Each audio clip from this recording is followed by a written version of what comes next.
The main port of Jamaica. All right, they own the port. Is owned by the Chinese. Exactly. If another race owns your port, that means they control what's coming in. They control what's going out. So everyone has been asking how the Chinese mechanics got into Jamaica. Well, here are the facts. Did you know that in 2015, Jamaica signed over the Kingston Freeport, our main port, our lifeline, to China, who has full control for 30 years? Now they control what comes in and they control what goes out.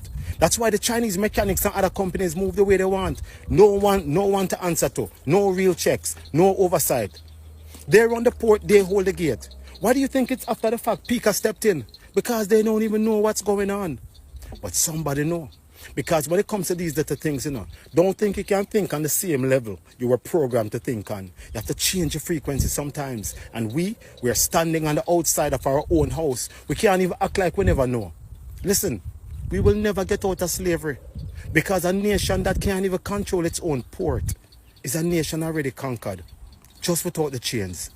Jamaicans are some of the most tired people on earth. And nobody is talking about it. We're tired from being strong. We're tired from just managing. We're tired from holding strain. Black people do not guard and protect their culture, and they always let outsiders in and end up taking over their culture. I've been searching online to find some type of articles about what I'm about to say, but I haven't seen any article. I've just been seeing videos on social. But if this is true, I'm not mad at the Jamaican people. Apparently, there's a Chinese hotel that was only allowing Chinese people and white people in the hotel. And guess what? The Jamaican people burn it down because what the fuck you mean? You're on their land, right? You're in a place where the majority of people are black. And you build a hotel that you're not giving them access to. You use their resources. You're using their beautiful beaches and views and all these great things, but you don't want to give them access to it, but you're on their land. How does that make sense? Especially if a person of color, a Chinese hotel. When did that become a superior? What's up with the thirstiness of the white people? You are on their land using their resources, probably using their people to build that damn hotel, and you're not granting them access, and you're surprised they burn it down? Babes, no. I'm proud of them. Shoot, other countries should take notes. USA? Because what do you mean? You're on their land using their resources, and you're not giving them access to a hotel. Who the f do you think you are? It's 2026. Grow up. People are thinking their color of their skin is giving them some type of power is sickening. It's a mental illness. Grow the fuck up. I don't understand it. When did your thing get was superior to anyone? Fuck out of my face. Burn them all down. What about the drugs? What about the guns? What about the COVID? You don't know what them people bringing in. And you mean to tell me that the Chinese care so much about Jamaican people that they're not going to educate our kids and take care of their health? Chinese don't care about black folks. Go to China. Go to China and see how they treat black people in China. So to me, what I think this is the government of Jamaica, like so many African governments, so many other Caribbean governments have done. They've gotten in bed financially with the Chinese. The Chinese have studied the way the white man has practiced neocolonialism throughout Africa. And the Chinese has learned that these black leaders don't really care about their people. They're all about their pockets. So I'm going to do what the white man did, but I'm going to do it one time better. I'm going to offer them double the money. You let me take over this land right here. I'll get the white man offering you $1 million. I'm offering you $3 million. And I'm going to build you a retirement home.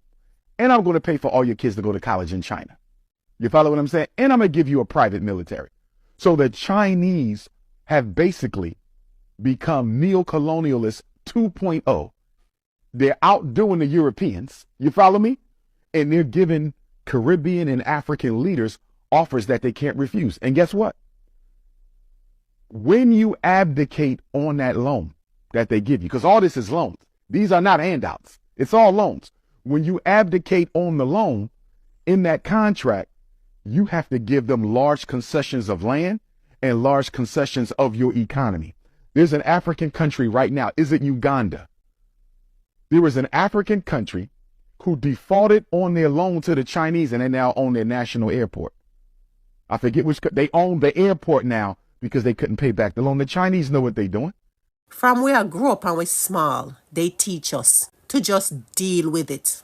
Don't make no trouble, cause it could be worse.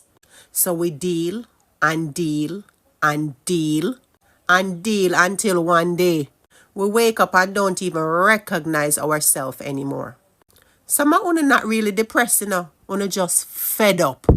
Some of you are not confused, you're overwhelmed. Some of you are not lazy, you're just burnt out from carrying everybody else's problem.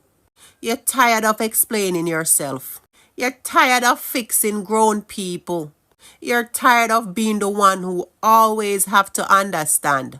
You're tired of being strong while nobody not strong for you. And you know what tired you the most? Pretending that you're okay so you don't make other people feel uncomfortable. And that makes you stuck. And me gonna tell you why you can't move. It's not because you just don't know what to do, You know what to do. You know the people and situations that are draining you. You know what no longer makes sense to you. And you know what needs to end. So what's stopping you? I am going to tell you what's stopping you. You don't want to disappoint. No, you don't want to disappoint anybody. You don't want to be considered the bad one. And you don't want to be talked about. But listen to me carefully. People will talk about you even when you're dying quietly for them. So now the question becomes, do you want peace? Or do you want approval? Because guess what? You cannot have both. Some of you are there waiting for permission. Permission to rest, permission to say no, permission to walk away, and permission to stop explaining yourself. Here is the permission. You are allowed to stop. So now let me say something that might really hurt. Yes, it might hurt, but it is true. Some people only love you when you're useful.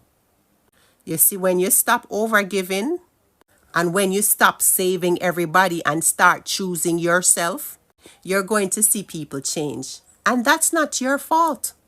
So I want you to ask yourself something today. Who am I always tired after I deal with? Who always just come when they need something? And who benefits from me staying silent? Who benefits from me staying silent? Because clarity don't come from motivation, it comes from honesty. This space exists because some conversations cannot be done in noise. You don't need cheering, what you need is truth. You don't need hope, what you need is clarity.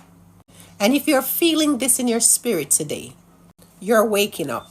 And once you see it, you can't go back. We're tired and we cannot take it anymore. So sit with this because it's only the beginning. I don't know how difficult it is for you, but I actually can focus on more than one thing at the same time.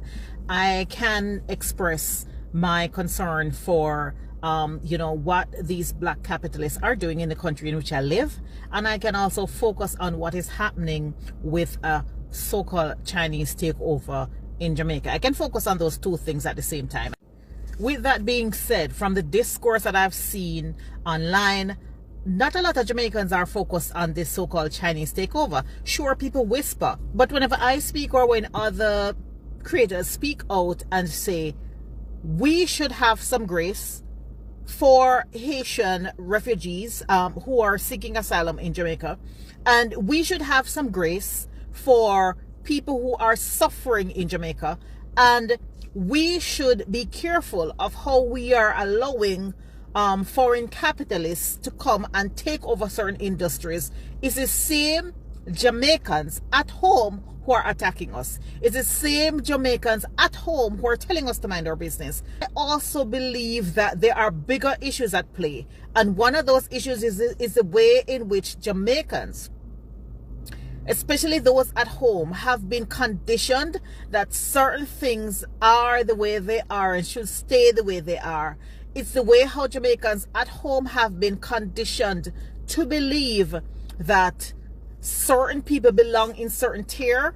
And that is why I have seen a surprising number of people to me who are very unconcerned and very supportive of this takeover that you speak of, which is why I'm leaving it alone. I thought about making a video about it, but I'm leaving it alone because the last time I spoke up on here about how certain people were basically trivializing our black culture and trying to whitewash our culture on this here platform, it was Jamaicans, many black Jamaicans who came to their defense against me. So I have learned my lesson, and I'm going to leave you all to deal with that takeover. While I can, acknowledge that there are certain things that I am uncomfortable with, for the most part, I'm going to leave the Jamaicans to figure this one out.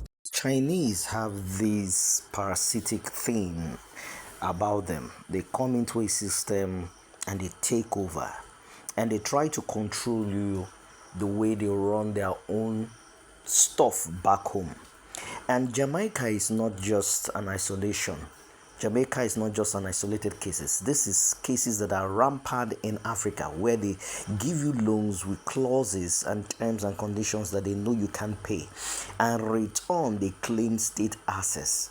How do you run a people's land? How do you come and take over a people's seaport, and the people of the land do not have a say in the land?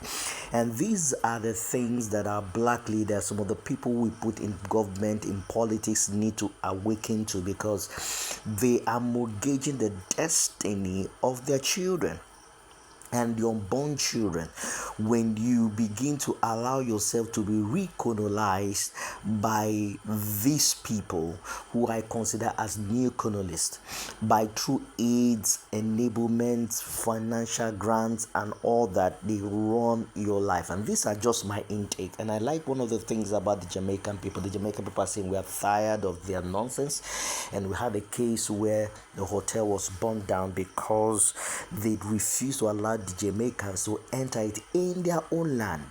So if you are coming across my YouTube channel, you're welcome. Please hit the subscription button, hit the notification button to support your dear brother. And if you are a no subscriber, thank you for subscribing to our YouTube channel. I want the conversation to begin in the comment section. I want to know what your thoughts or opinion. In the midst of all of the boycotts that is happening in the US, the Jamaicans are rising to the